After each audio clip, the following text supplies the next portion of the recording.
चलिए स्टार्ट करते हैं आज क्लास 10th का पहला चैप्टर वास्तविक संख्याएं। ठीक है, तो उसकी एक्सरसाइज नंबर 1.1। देखो उसमें लिखा हुआ है पहले क्वेश्चन में, निम्नलिखित संख्याओं का HCF ज्ञात कीजिए। HCF ज्ञात कीजिए और किस विधि से? यूक्लिड विभाजन एल्गोरिथम से। यूक्लिड विभाजन एल्गोरिथम से इन क्वेश्चनों का क्या ज्ञात करना है? हमें HCF ज्ञात करना है। 3 क्वेश्चन है, ठीक है, 3 प्रश्न है इसमें। तो सबसे पहले तो HCF समझो, फिर यूक्लिड विभाजन एल्गोरिथम समझो, उसके बाद ये 3 क्वेश्चन करेंगे। ठीक है, HCF क्या होता है? HCF होता है highest common factor. Highest common factor, इसे हिंदी में कहते हैं मस, मतलब महत्तम समावर्त। मस वह बड़ी से बड़ी संख्या जिससे दी गई संख्याओं पूरा पूरा भाग चलाया वो कहलाता है मासा, मतलब मस। ठीक है, HCF 2 विधियों से करते हैं इसे। जैसे मान लीजिए मुझे पहला क्वेश्चन दिया है 4 और 6, 4 और 6 का मासा ज्ञात करना है।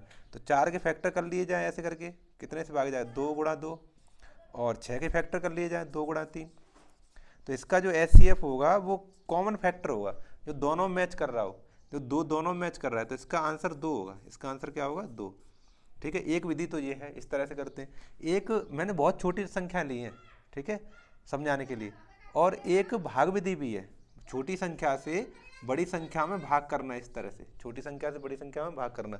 तो 4 एकम 4, ठीक है, 6 में 4 के 2 बचे, 2 बचे ना। जो शेष बच जाता है उसको ऐसे भाजक बना लेते हैं, और जो पहले से भाजक होता है उसको भाज्य बना लेते हैं। तो 2 दूनी 4, तो 0 बचा। तो इधर वाला आंसर होता है मासा कितना होगा इसमें? HCF कितना होगा? 2। इधर वाला, इधर जो भाजक होता है वो। इस तरह 2 विधियों से हमने आज तक सीखा है। अब हम सीखेंगे यूक्लिड विभाजन एल्गोरिथम से कैसे HCF ज्ञात करते हैं। ठीक है, तो अब आप सीखो इसे, यूक्लिड विभाजन एल्गोरिथम होती क्या है। ठीक है, देखो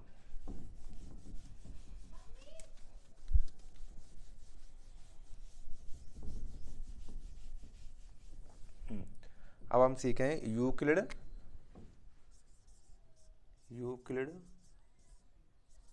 विभाजन एल्गोरिथम।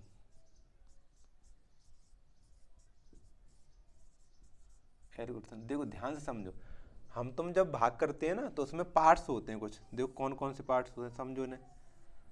देखो यहाँ पे जो बड़ी संख्या लिखते हैं उसका नाम भाज्य होता है, उसे क्या कहते हैं? उस संख्या को भाज्य कहते हैं। और जिस संख्या से यहाँ भाग करते हैं उसे कहते हैं भाजक। क्या कहते हैं? भाजक। और यहाँ पे भाग करने के बाद जो आंसर आता है यहाँ पर उसे कहते हैं भागफल। क्या कहते हैं? भागफल। ठीक है, भागफल कहते हैं। और कभी कभी नीचे शेष भी बचता है, पूरा भाग नहीं जाता, तो यहाँ पर शेष बचता है। क्या बचता है? शेष। तो यही युग्म विभाजन प्रमेय का बन जाएगी। देखो एल्गोरिथम बन जाएगी कैसे? हमारा एक फॉर्मूला होता है, भाज्य बराबर भाजक गुणा भागफल और प्लस शेष। आपने कभी कभी भाग चेक किया होगा, भाजक का भागफल का गुणा कर लेते हैं और शेष को जोड़ लेते हैं, तो ये वाली संख्या आ जाती है भाज्य, बीच वाली संख्या। तो यही लिखा है, भाज्य ज्ञात करते हैं तो कैसे फॉर्मूला होता है? भाजक का भागफल में गुणा करते हैं प्लस शेष कर लेते हैं। ठीक है, अब इसमें क्या है कि यहाँ पे जो भाज्य संख्या इसको A मान लिया गया है, भाज्य को मान लें A मान लिया, और भाजक जो जिससे भाग कर उसको B मान लें, और भागफल कोशेंट Q मान लें, और ये क्या कहते हैं शेष फल है उसे रिमाइंडर R मान लें। तो यही बात किस तरह से लिखी जाएगी? देखो भाज्य की जगह पे A लिख दिया जाए A, और भाजक की जगह पर B लिख दिया जाए, है ना, भागफल की जगह Q लिख दिया जाए और प्लस शेष R लिख दिया जाए। तो A बराबर BQ प्लस R बनेगा। देखो A बराबर BQ प्लस R, यहाँ पर A और B ये क्या सब पूर्णांक है। ठीक है, तो यही यूक्लिड विभाजन एल्गोरिथम है। ये A बराबर BQ प्लस R, यहाँ पर R रिमाइंडर है और A भाज्य, B भाजक है, Q भागफल है। ठीक है, तो इस आधार पर इस नियम से हमें ये तीनों क्वेश्चन करने हैं। देखो कैसे करेंगे। ठीक है, इसको हटा दे रहे हैं, ऊपर लिख देंगे इसे। इस भाग को आप देखना चाहें देख लें, और इसको यहाँ पे ऊपर लिख देंगे। ठीक है,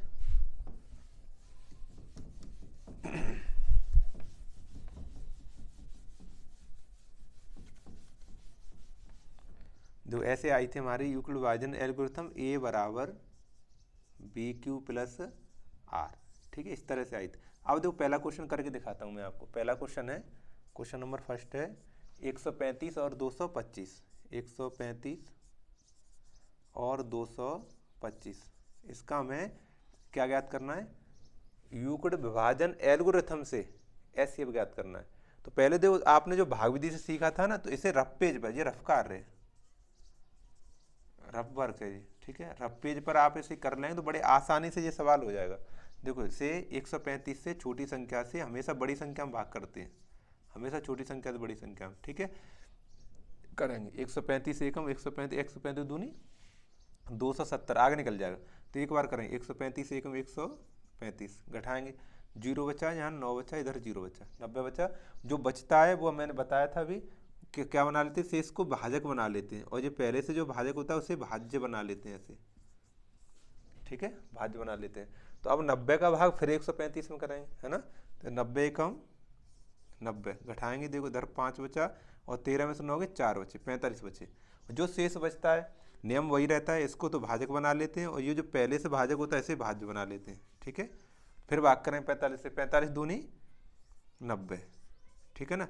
तो ये जो भाजक आता है एंड में शेष 0 आता है, और जो भाजक आता है उसी वही हमारा एचसीएफ होता है। एचसीएफ कितना है 45, ये आपने सीखा है पिछली क्लासों में, ठीक है।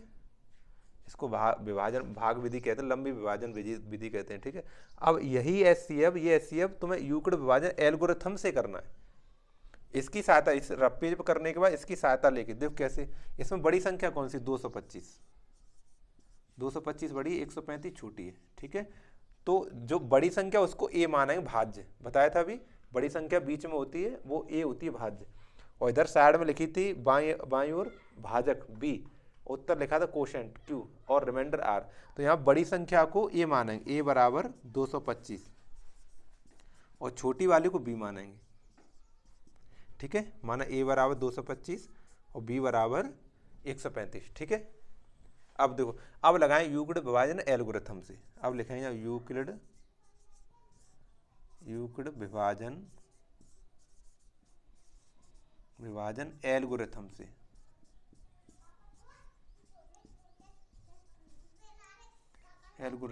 से, ठीक है।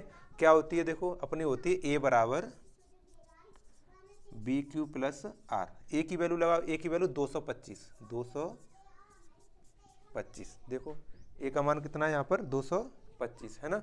अब देखो बी का मान देखो 135, यहाँ लिखेंगे 135 इंटू, देखो 135 का भाग कर रहे हैं 225 में, तो कितनी बार जाए, एक बार जाएगा, 135 एक 135, और रिमाइंडर कितना बचेगा 90। अब यही करने में थोड़ा इधर उधर दिमाग हो जाए, तो मैंने देखो साइड में कर भी दिया है, 135 एक 135, और बचे कितने 90। तो एक बार तो हमारा भाग गया और 90 शेष बचा है, ठीक है। देखो यहाँ पर रिमाइंडर आर की वैल्यू 0 नहीं है, 90 आई है, इसलिए यहाँ लिखेंगे, यहाँ r does not equal to 0, 0 नहीं है। तो पुनः युग्ल विभाजन एल्गोरिथम लगाएंगे, ठीक है। किसमें अब लगाएंगे, जो पहले से भाज्य है 135 भाजक है और रिमाइंडर है, इसमें लगाएंगे, यानी 135 बड़ा रहेगा 90 से, इनमें हम पुनः यूक्लिड विभाजन एल्गोरिथम लगाएंगे, ठीक है। फिर देखो लगाएं दोबारा से, तो कैसे लगाएं, देखो 135 बड़ी संख्या ए पहले लिखेंगे, 90 से डिवाइड करेंगे, 90 एकम 90, 90 दूनी 180 आगे निकल जाएगा, और यहाँ से देख लें तो 90 एकम 90, है ना, 45 शेष बचेगा। तो यहाँ लिखें 90 एकम 90 और प्लस 45। फिर आपको देखना चाहिए, देखो यहाँ पर शेष फिर 0 नहीं बचा है, 45 बचा है, तो यहाँ लिखेंगे यहाँ r does not equal to 0, ठीक है। अगर 0 नहीं है तो हमें पुनः फिर युग्ल विभाजन एल्गोरिथम ही लगानी पड़ेगी। कैसे, 90 और 45 में देखो, ठीक है, ये पहले भाजक था तो भाज्य बन जाएगा, ठीक है, और ये जो पहले से रिमाइंडर बचा है इसको भाजक बना लें, यानी 90 बड़ा होगा 45 से, इनमें फिर लगाएंगे 2, 90 बड़ी संख्या पहले लिखें, 90 इक्वल टू 45 गुणा कितनी बार चला जाएगा, 2 बार, और रिमाइंडर बचेगा 0। देखो यहाँ भी देखेंगे 45 दूनी 90 और रिमाइंडर 0। जब आर रिमाइंडर 0 बचे जाए, आर का मान 0 आ जाए, तो लिखेंगे फिर यहाँ आर इक्वल टू 0, आर की वैल्यू 0, इसलिए अतः कौन कौन संख्या कौन कौन सी थी, संख्याएं 135 और 225, 135 और 225 संख्या 135 हुआ 225, 225 का HCF कितना होगा, कितना आया भाई, कितनी बार गया, तो 45 से, कितनी बार से गया है, 45, HCF होगा 45। ये इस तरह से लिख के दिखाना है आपको, ठीक है। HCF तो कर ही लेते हैं वैसे, HCF ऐसे जानते ही, इसको यूक्लिड विभाजन एल्गोरिथम से इस तरह से लिख के दिखाना है, ठीक। ये पहला क्वेश्चन कंप्लीट, पहले का पहला पार्ट कंप्लीट हुआ। अब दूसरा पार्ट है, दूसरा पार्ट है 196 और 38,220, ये पहला हो गया, ठीक है। दूसरा क्वेश्चन है इसका, देखते हैं दूसरा।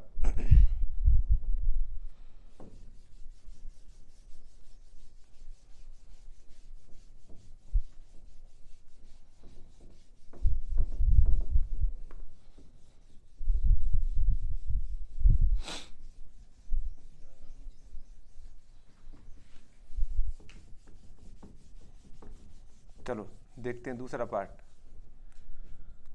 दूसरा क्वेश्चन है 196 और 38,220, 38,220, देखो यहाँ से देखो 196 और 38,220, ठीक है। अब वही है, इसमें देखो बड़ी संख्या कौन सी है, 38,220, 38,220 बड़ी संख्या है और 196 छोटी संख्या है, ठीक है। अब क्या कहते हैं, इसको बड़ी संख्या को हम ए मानते हैं, माना 38,220 बराबर ए, ठीक है, और बी बराबर 196, छोटी संख्या को 196 माना है। इसको अपनी सहायता के लिए सही तरह से भूल ना हो जाए, उसके लिए विभाजन विधि से, भाग विधि से इसको कर लें, ऐसे करके 196 से और 38,220 में रफ पेज पर 20 में भाग करके देख लें। ये रफ पेज है, रफ वर्क है, इसको दूसरे पेज में करना है या फिर इसको कहीं और करना है, ठीक है। करें 196 एकम 196 दूनी 400, आगे निकल जाए तो एक बार जाएगा, 196 एकम 196, ठीक है। अब करें तो 12 में 6 जाए 6 बचेगा, 17 में 9 गए 8 बचे, ठीक है, और इधर 1 बचा। सही है ना। आगे देखेंगे, आगे अंक उतारे 2 का, कितनी बार जाएगा, लगभग लगभग 200 है जी, और जो 1800 है तो चला जाएगा, 9 बार चला जाएगा, 9 6 54 5, 9 में 81 5 86, 8 9 8 17, घटाएंगे देखो 12 में 4 के 8 बचे, यहाँ 5 रह गए, 15 में से 6 के 9 बचे, इधर 0 इधर 0, फिर अंक उतारे 0 का तो 980 हो गया। अब मेरे ख्याल से 5 बार चला जाएगा, देखो 5 बार चल, 5 का 30 3, 5 में 45 3 48 4 5 4 9, पूरा पूरा चला गया। इसका मतलब HCF कितना आया इसका, 196, 196 HCF आया, ठीक है। अब इसी को हम यूक्लिड विभाजन एल्गोरिथम से लिख देंगे इधर, इसी को इधर यूक्लिड विभाजन एल्गोरिथम से लिखेंगे, देखो लिखेंगे यूक्लिड विभाजन एल्गोरिथम से,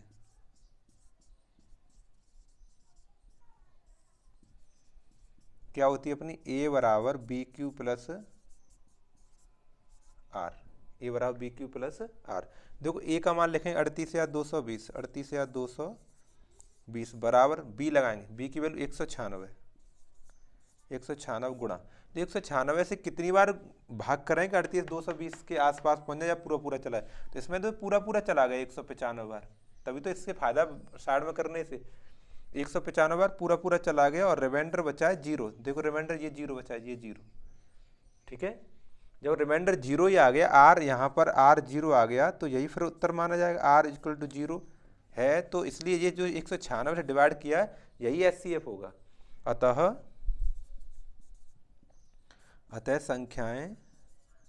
संख्याओं किसका, 196 व 38,220 का HCF कितना होगा, 196, इसका आंसर 196 ही आ जाएगा, ठीक है ना। ये सबसे इजी क्वेश्चन है, आसान क्वेश्चन था, ठीक। अब क्वेश्चन नंबर, एक और पार्ट रह गया इसका, थर्ड, क्वेश्चन नंबर थर्ड, ये सेकंड हो गया।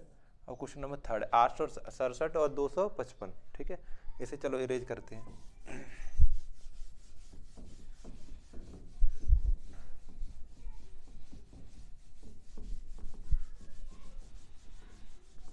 देखो अगला पार्ट है हमारा third number, question number third, 867 और 255, ठीक है। तो इसमें देखो बड़ी संख्या कौन सी है 867 और छोटी कौन सी है 255।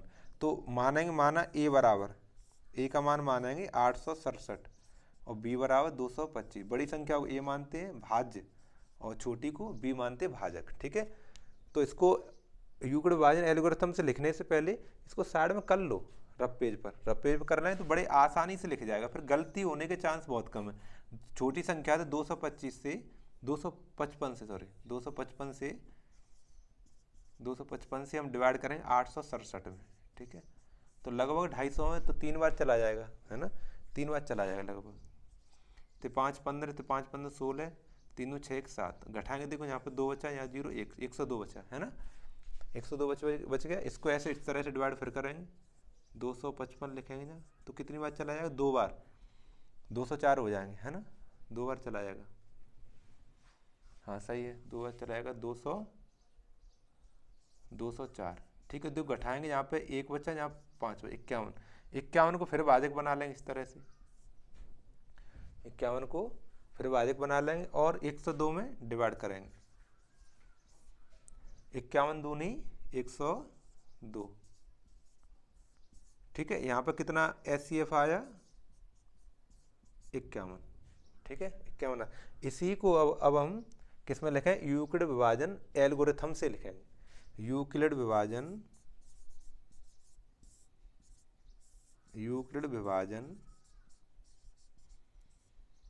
एल्गोरिथम से,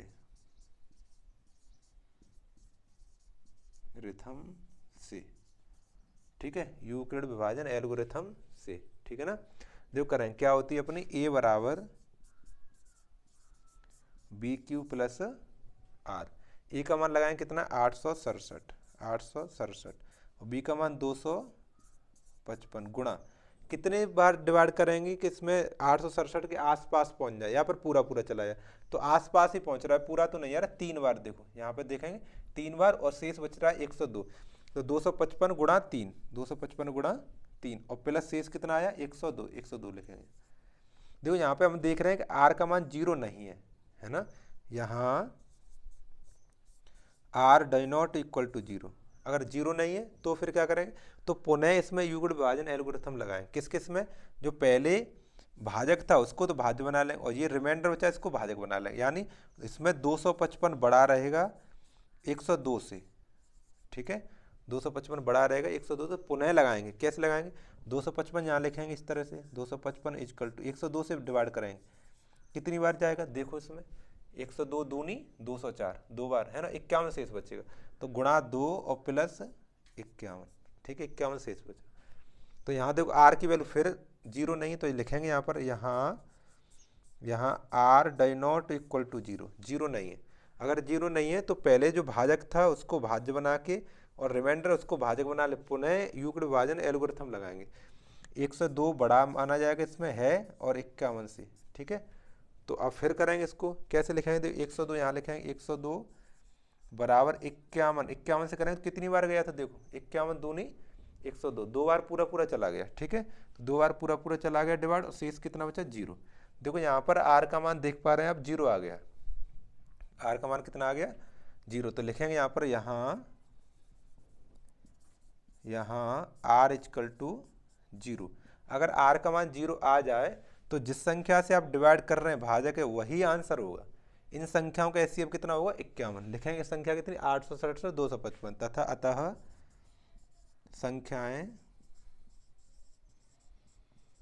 संख्याओं 867 व 255 का HCF इक्वल टू 51, ये इसका आंसर हो गया। ठीक है,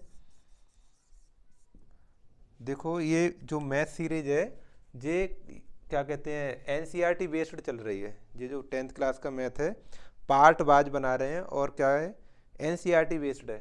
क्वेश्चन 1 से लेकर क्रम से आपको मिल जाएंगे, आप इसको देखें और दोबारा देखें, नहीं समझ में आए तो। ठीक है, कोई समस्या हो तो बताएं।